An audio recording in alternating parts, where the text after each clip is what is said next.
10 साल 4 बड़े हादसे, बाकमाल लोग, लाजवाब सर्विस, पाकिस्तान एयरलाइंस, हादसे, तैयारे, पायलट्स, एयर होस्टेस, कौन देगा इन सब के बारे में जवाब? मैं पूछूंगी आज ये सवालात फहमीदा की डायरी में PIA के GM corporate communication sir Abdullah Hafeez Khan के साथ। सर, पाकिस्तान एयरलाइंस के तैयारों के बारे में आप क्या कहना चाहेंगे और जिस तरह की सर्विस वो मुसाफिरों को देते हैं और ड्यूरिंग द ट्रैवलिंग, उसके ऊपर आप क्या कहना चाहेंगे? जिस तरह का खाना सर्व होता है, जिस तरह के रिफ़्रेशमेंट सर्व होते हैं और जो कि तैयारों के हालात हैं और जिस तरह के एयर होस्टेस के बिहेवियर हैं आपके, और क्या उस पर आप क्या कहना चाहेंगे? ट्रेनिंग का फुकदान है या क्या ऐसा इशू है जो कि सॉर्ट ही नहीं हो रहा है? अच्छा, बहुत शुक्रिया। देखें, स्टेटिस्टिकली स्पीकिंग कहते हैं कि जी एयर ट्रैवल जो है वो that is safest mode of travel, और वो कहा इस वजह से जाता है कि यहाँ पे हादसात की शरह बहुत ज़्यादा कम होती है। पाकिस्तान में साल के अंदर कुछ 1.25 लाख फ़्लाइटें ऑपरेट करती हैं और सिर्फ PIA की, और बाकी तमाम एयरलाइनें अगर मिला ली जाएँ तो इनकी तादाद मिलियंस में बनती है। इसी तरह पूरी दुनिया में एक वक्त के अंदर आप कहते हैं कि हर सेकंड के अंदर 70,000 जहाज़ जो हैं वो मेवे परवाज़ होते हैं हमेशा। मसला सिर्फ उसके पर यह है कि जब आप हादसा जब हो जाता है तो उसकी लेथैलिटी इतनी ज़्यादा होती है कि इसमें फिर बचने के चांसेस बहुत कम होते हैं। इसलिए कमर्शियल एविएशन डिज़ाइन इस तरीके से की जाती है कि उसमें सेफ्टी के मल्टीपल टीयर्स रखे जाते हैं कि अगर खुदा न खास्ता एक टीयर फेल हो जाए तो उसकी जगह दूसरा टीयर टेकअप कर लेता है। अगर वो मैकेनिज़्म या वो सिस्टम या वो प्रोसीजर गलत हो जाए तो वो तीसरा हो जाता है, और अगर वो ना हो तो चौथा हो जाता है, और एक पूरी सीरीज़ है। इसलिए कमर्शियल एविएशन की सेफ्टी के ऊपर जो है पूरी दुनिया में बहुत ज़्यादा काम होता है, बहुत ज़्यादा रिसर्च होती है, और अगर आप एक तरीके से देखें तो इससे ज़्यादा safest and professional way of travel नहीं है। प्रोफेशनल मैं कह रहा हूँ जो कि लोग इस इंडस्ट्री के साथ वाबस्ता है। अब जहाँ पे आपने ये बात बोली कि देखें 10 हादसात हुए, बिल्कुल मानने वाली बात है। 10 के अंदर से ठीक है 2 हादसात हमारे थे, एक हवेलियाँ वाला और एक कराची वाला, 2 डिफरेंट उसके ऊपर थे। हादसात के बहुत सारे रीज़न हो सकते हैं। इसकी ज़िम्मेदारी या इसकी सेंसिटिविटी के ऊपर से कोई बात आप छोड़ नहीं सकते, यानी ये नहीं कह सकते कि ये एक बड़ी नॉर्मल सी बात है। ये बिल्कुल भी नॉर्मल नहीं है। ये किसी भी एयरलाइन के लिए या एयरलाइन से मुंसलिक लोगों के लिए इससे ज़्यादा तकलीफ़ दे बात नहीं होती। हमारी ज़िंदगियों का, यानी मेरी फॉर एग्ज़ाम्पल ज़िंदगी का एक बड़ा गमज़दा तरीन और तारीख तरीन दिन होता है जब खुदा न खास्ता इस तरह के किसी हादसे से हमें या हमारी एयरलाइन को गुजरना पड़े। आप लोगों को सालों लगते हैं अपनी साख को बनाने के अंदर, और 1 सेकंड के अंदर वो साख आपकी बिल्कुल मजरू हो जाती है, बिल्कुल ख़त्म हो जाती है। नॉट टू मेंशन कि वो लोग जो अपने प्यारों से दूर हो गए या जो उनके पीछे ख़ानदानों पर क्या गुजरी, उसके अंदर हमें उसका आइडिया इस वजह से होता है बिकॉज हम कॉन्टिन्यूसली उनके साथ इन टच होते हैं, हम उनके गम में शरीक होते हैं। लेकिन इसके ऊपर कोई भी डाउन प्ले इसके ऊपर नहीं कर सकता। जहाँ तक आपने बात बोली कि तमाम चीज़ें पायलट्स भी डाल दी जाती हैं, ऐसा नहीं है। देखिए, किसी भी एयर क्रैश के मल्टीपल रीज़न हो सकते हैं। यही वजह थी कि जब एयर क्रैश के फ़ौरन बाद ये बातें होनी शुरू हुई और डिफरेंट जगहों के ऊपर ये बात हुई कि इसके ऊपर जो था वो पायलट का कसूर था, या ये नहीं हुआ या वो नहीं हुआ। बहुत सारे मल्टीपल रीज़न्स हैं, अभी भी उसकी तहकीकाती रिपोर्ट आनी है, लेकिन बहुत ज़्यादा मल्टीपल रीज़न है जो किसी भी एयर क्रैश का सबब बन सकते हैं। उसमें एक्सटर्नल फैक्टर भी हो सकते हैं, उसके अंदर किसी किस्म की कोई ऐसा एलिमेंट भी हो सकता है जो कि सेबोटाज के ज़ुमरे में आता है, पायलट की या प्रोसीजरल गलती भी हो सकती है। तो बहुत सारे एलिमेंट हैं। इसलिए हम हमेशा से कोशिश करते हैं कि जब भी इस तरह का हो तो सेंसिटिविटीज़ को देखते हुए आप फ़ौरन से पहले किसी के ऊपर जिम्मेदारी ना डालें, आप तहकीकात के आने का इंतज़ार करें। इसके ऊपर भी जिस तरह अभी पता है, अभी तक इंक्लूसिव रिपोर्ट नहीं आई, हालांकि मीडिया रिपोर्ट्स की पर आया कि जिम्मेदारी उन्होंने फिक्स कर दी है। अगर आप रिपोर्ट पढ़ेंगे तो उसके ऊपर किसी की जिम्मेदारी नहीं है। जो हवेलियाँ वाला था उसके ऊपर आपको बता दिया गया कि उस पर टेक्निकल एलिमेंट था कि उसके इंजन के ब्लेड्स जब कंपनी की तरफ से फिक्स हुए थे तो वो सही नहीं, वो नया एरर था जो कि उन्होंने रेक्टिफाई नहीं किया था। उससे पहले जो 2 वाले इंसिडेंट थे वो ह्यूमन एरर की वजह से हुए। तो मल्टीपल रीज़न है जो होते हैं। मैं आपको सिर्फ यहाँ पे बात ख़त्म इस बात के ऊपर करता हूँ कि कोई भी हादसा तब होता है जब आपके तमाम सिस्टम्स इकट्ठे फेल किए जाते हैं या हो जाते हैं।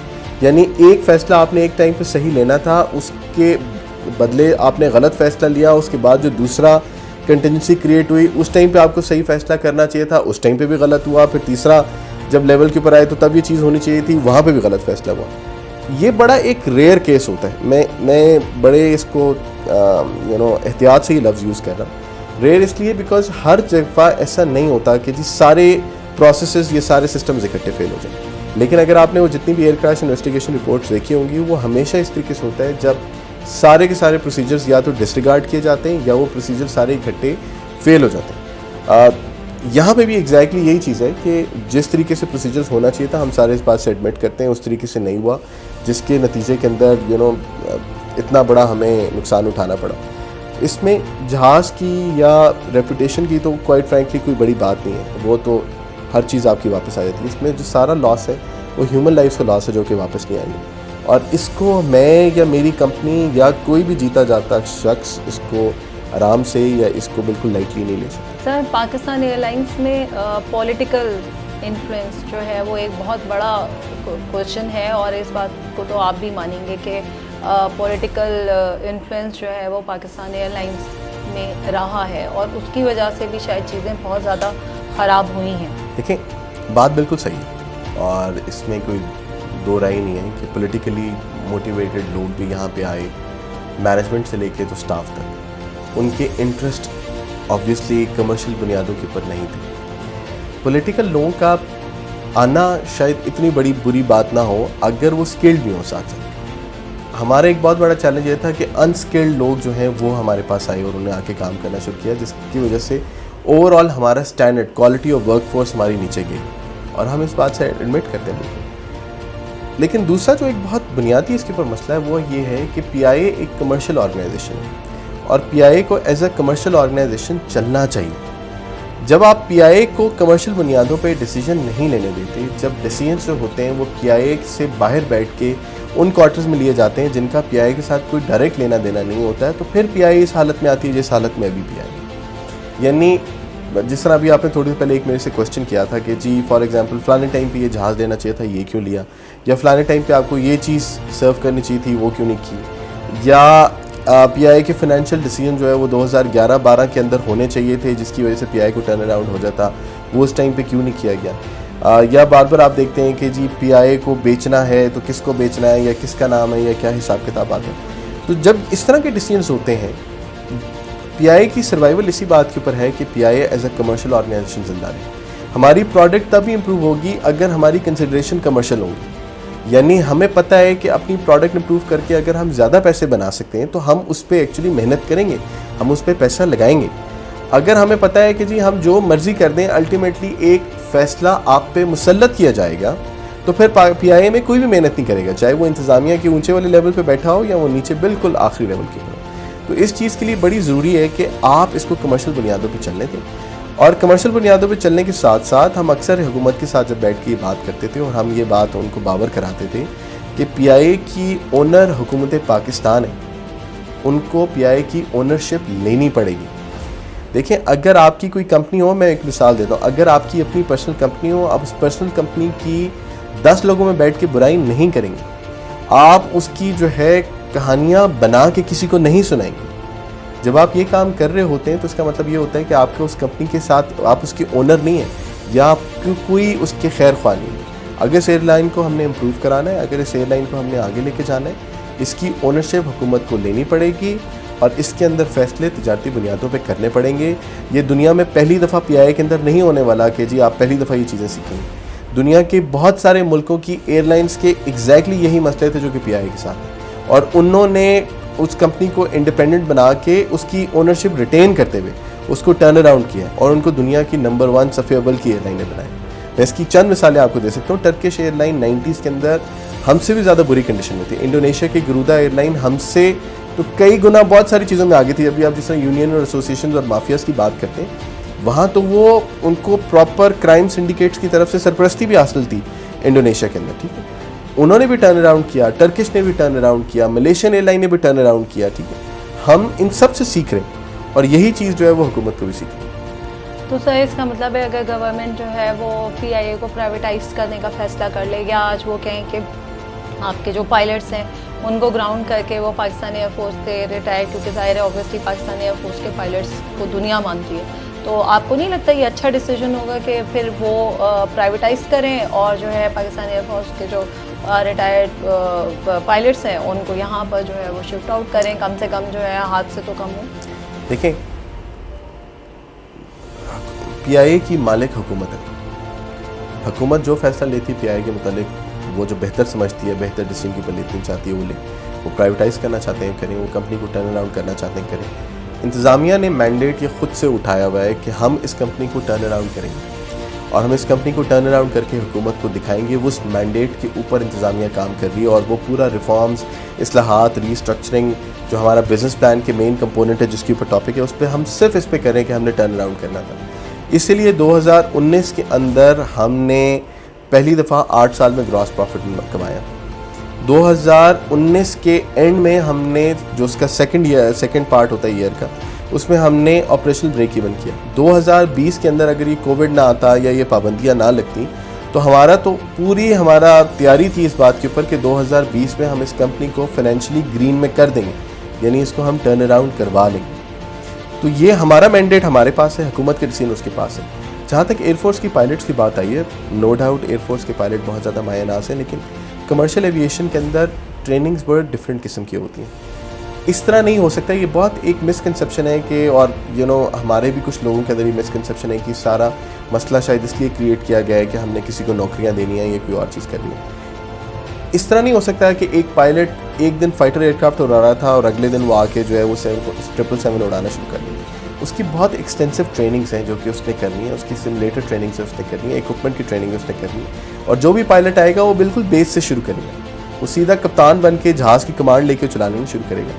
तो ठीक है, हमारे पास कुछ एक्स एयरफोर्स के पायलट्स हैं जो कि बहुत शुरू में हमें छोड़ के आगे थे, लेकिन उसके अलावा जो अगर अभी भी हमारे पास पायलटों की कमी होती है, लेट सपोज, क्योंकि अभी नहीं है, अगर लेट सपोज पायलटों की कमी होती है तो उसके बावजूद अगर वो आएंगे तो वो कल से शुरू नहीं करेंगे, उनको बहुत ज़्यादा वक्त लगेगा इस प्रॉपर रजीम के अंदर आने के अंदर कि वो फ्लाई करना शुरू करें। तो मैं इसके ऊपर सिर्फ यही कह सकता हूँ कि अभी बहुत दूर है ये बात कि हमें किसको रखना है या किसको नहीं रखना है। लेकिन सर आपके अपने पायलट्स पे तो क्वेश्चन मार्क उठा हुआ है ना, आपके अपने पायलट्स की डिग्रियां जाली हैं, आपके अपने पायलट्स के लाइसेंस जो हैं वो सस्पेक्ट हैं, तो जो है वो आपको लगता नहीं है कि मतलब कोई हार्श और हार्ड डिसीजन जो है पीआईए मैनेजमेंट को, जैसे कि आप कह रहे थे कि पीआईए मैनेजमेंट को लेना चाहिए कि आप उन्हें खुद से जो है वो ग्राउंड करना शुरू करें। और यहाँ पे एक और क्वेश्चन जो मैंने आपसे पहले भी पूछा था, पाल्पा से रिलेटेड एक क्वेश्चन और उससे रिलेटेड एक स्टोरी भी थी, मैंने आपको भेजी भी थी। तो जो है वो मुझे जो भी रोल्स है यहाँ पर उनके बारे में भी आप थोड़ा सा बताएं कि ये जो है PALPA, civil aviation, Pakistan airlines, मतलब मुझे ऐसे लगता है जैसे बहुत मिसकम्युनिकेशंस हैं आप लोगों के दरमियान। मतलब एक लगता है कि शायद जो है वो आप कुछ कह रहे हैं, सिविल एविएशन कुछ कह रही है और गवर्नमेंट कुछ और कह रही है। लाइक ऐसा नहीं लगता कि आप सब एक पेज पर है। फिर जब पाकिस्तान एयरलाइंस पर आए तो जो है यहाँ पर जो आपकी अपनी यहाँ पर जो मौजूद हैं यूनियंस और स्पेसिफिक पाल्पा, जिनका ये मानना है कि जी पायलट्स जो हैं वो बिल्कुल ठीक हैं और पायलट्स की गलती नहीं है, तो मतलब कि क्यों है सर ये सब कुछ? अच्छा, पहली बात ये है कि मिसकम्युनिकेशन नहीं है, ऑर्गेनाइजेशंस डिफरेंट है। बहुत एक कॉमन मिसपरसेप्शन ये है कि जी शायद हम सारे इकट्ठे मिलके एक ही इदारे के तौर पे काम करते हैं। पाकिस्तान में एक रेगुलेटर है जो कि पाकिस्तान में कमर्शियल एविएशन के कवानीन बनाता है, उनको इम्प्लीमेंट करवाता है, वो लाइसेंसेस इशू करता है, वो उनकी रिन्यूअल्स करता है, वो उनकी मॉनिटरिंग करता है, वो उनके चेक्स करता है और उसका काम, और वो ओवरऑल एयर स्पेस का कस्टोडियन है, कमर्शियल एयर स्पेस का कस्टोडियन है। पीआईए ऑपरेटर है, यहाँ हम एक एयरलाइन है और हम अकलौती एयरलाइन नहीं, हमारे साथ 2 मुल्की एयरलाइन और भी काम करती हैं और गैर मुल्की एयरलाइन आती है और हम सब पे एक ही कवानीन लगते हैं और हम एक ही कवानीन के ऊपर होते हैं। उनका स्टांस अगर हमसे डिफरेंट है तो वो उनके पर्सपेक्टिव से डिफरेंट हो सकता है। हमारा stance as a commercial organisation, as a commercial operator बहुत ज़्यादा डिफरेंट हो सकता है।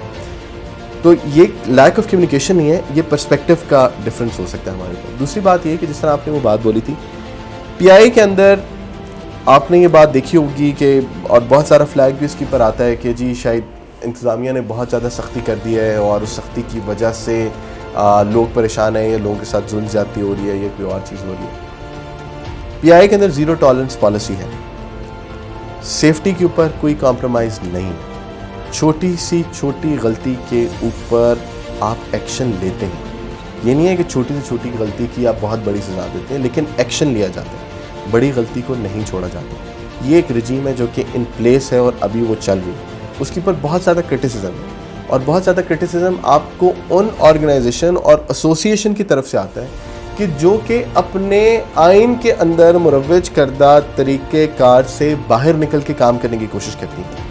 एक ऑर्गेनाइजेशन जिसका आपने नाम लिया, उस ऑर्गेनाइजेशन का मैंडेट जो आइन के मुताबिक है, that is a social welfare organisation. मैं यूनियन की बात नहीं कर रहा। पाकिस्तान में सिर्फ एक यूनियन है या CBA है जिनको आइनी सरपरस्ती हासिल है।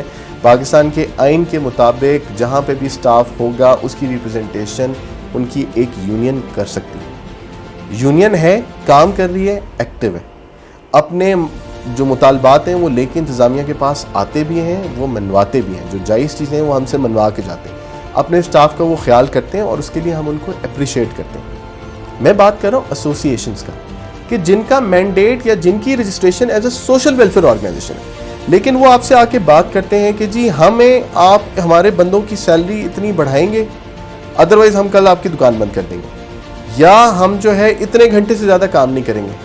यानी अगर अलाउड लेट सपोज 16 घंटे की ड्यूटी है काम करने के लिए, वो कहेंगे जी हम 8 घंटे से ज़्यादा काम नहीं करेंगे, और अगर 9 घंटे आपने हमसे काम करवा लिया तो हम जो है आपकी ऐसी की तैसी फेर देंगे, या आपकी तमाम जो लोग हैं उनके मेंबर्स हैं उनकी तनख्वाहों में से आप कटौती खुद करके आप हमें देंगे, ठीक है, चाहे वो माने या चाहे वो ना माने, ठीक है।